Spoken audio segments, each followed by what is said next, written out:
All right, hey guys, welcome to another episode. So today, what we're gonna be doing is that I'm just gonna show you guys my beam eye tracker settings, so that if you want to use it, you can use it.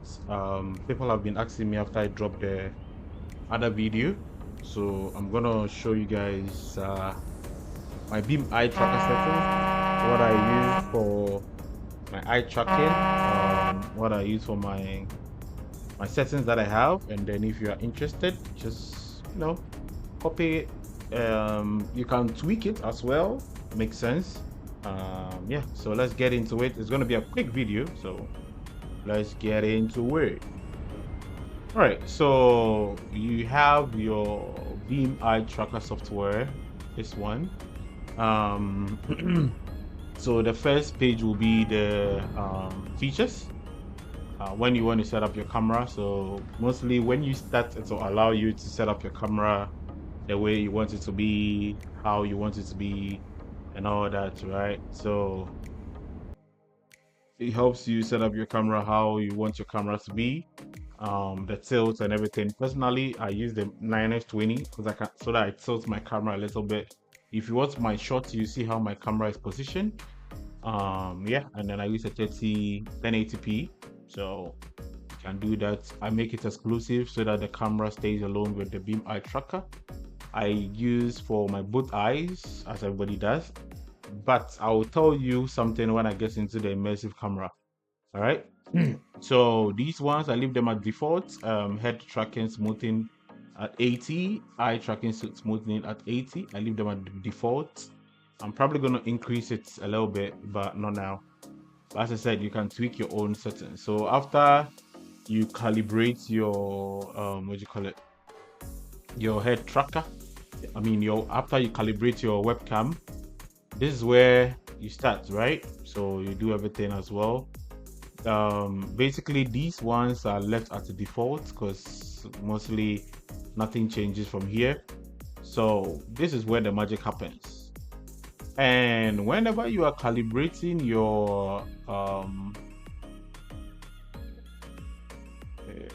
whenever you are calibrating your eye tracker, make sure that you see the two eyes are just in the middle. That means that it's well calibrated, right?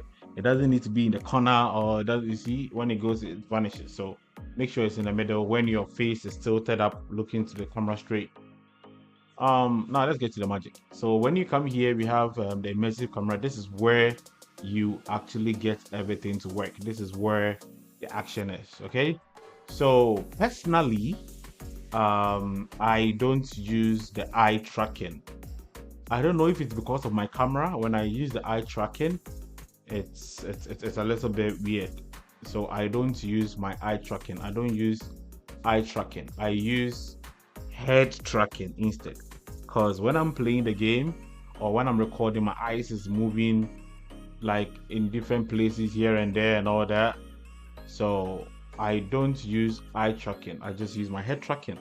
But then you can decide to use the eye tracking if you want. You just set it up like this. So 133 for the speed should be good, but I don't use it. I just use my head tracking. So I set it at 100 and then my speed is at 33. Makes it more smooth, right? Then you click on this. So show advanced controls. All right, and then it brings the main setting. So horizontal, vertical, I enable it. I actually don't. So let's get into it. So now we come to the amplification. As I said, keep it at 100. Don't do anything to it. The speed, keep it at 33. Don't do anything to it. Stability on small head movements, I keep mine at 16%. I don't really what do you call it, take it anything higher. I just keep it at 16%, so you can keep it at whatever you want it to be. Link camera positions, I keep them on. Now this is where the magic is. If you can see, we have the yaw, we have the pitch, we have the roll, X, Y, and Z. The yaw is moving the camera left and right. So the yaw is moving your head or your eyes left and right. So this is the yaw that they are talking about, moving your head left and right. Personally, I don't use my camera for up and down. I'll tell you the reason, but I use it for my left and my right. That is the yaw.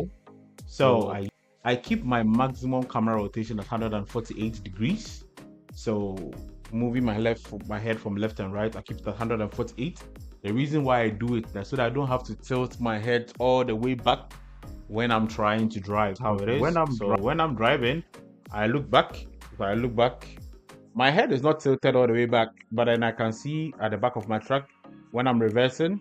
So I try to keep the camera at 148 so that when I'm reversing, I can look back and not tilt my way all the way to my shoulder before I can get it to work. Yeah. Now, the maximum head rotation, I keep it at 37 degrees. Very, very good for me. I like it as the way it is. It's good. Head rotation dead zone, I keep it at 0. I don't want any dead zone. I want to be able to move my head and it moves. Move my head and it moves. Not have a dead zone like I move my head, I tilt my head a little bit. No. So my dead zone is set at 70. Now, response softness. Whatever softness that you choose here, make sure that it runs through everything, right? So I keep my softness at 71%. For Euro Truck Simulator, it's best for me. If your camera is inverted, when you look left and it's going right, and you're looking right and it's going left, you can check the inverted. Mine is good, so I don't need to check anything.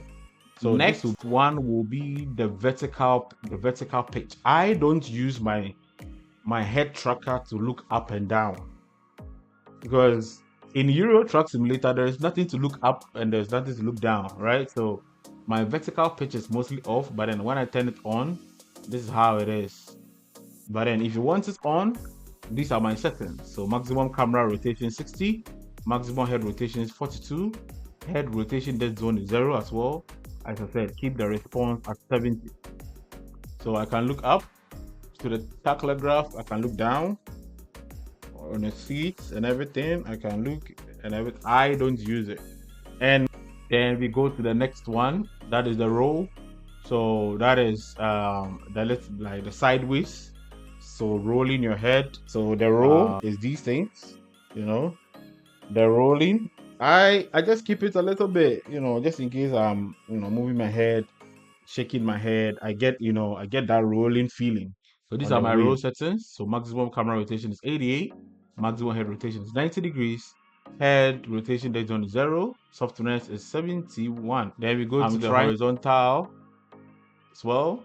Here are my settings: 50 centimeters, 50 centimeters. Response softness is 71 for my horizontal X. I turn that on. Then my vertical, I also have at 50, 25, dead zone is 0, response is 71. And then we have the forward position. So this is for the zoom. If you want to look into your camera and then it zooms into your steering wheel, let me turn it on and show you guys. So if you want to look into your camera for it to zoom, look and zoom, look left and zoom. I don't use it because I don't like zooming into my camera. I don't like zooming into my game. That thing is weird. So I turn mine off. Zoom. This is my settings for my forward zoom. So maximum is 38 centimeters. Dead zone is always 0. The response is 71. Yeah. And then this is how it's going to look when you do that. So you should be able to zoom and watch. Zoom and watch. So that is it. So this is basically my settings that I use. The face tracker 2, turn this thing on. Sorry, I actually forgot. Now you can use this without open track. So you don't need open track. You don't need open track to run the beam eye tracker. You can run it alone without open track. So if you like the video, if this tutorial was very helpful to you and you've been able to tweak your camera on your settings, please like the video, share for me. Just put a comment there. Just say thank you, like my video, subscribe to my channel so that I can grow, and it helps me a lot to make more videos of this. So thank you. One thing that I wanted to say is that always make sure you center your camera anytime you make a settings change.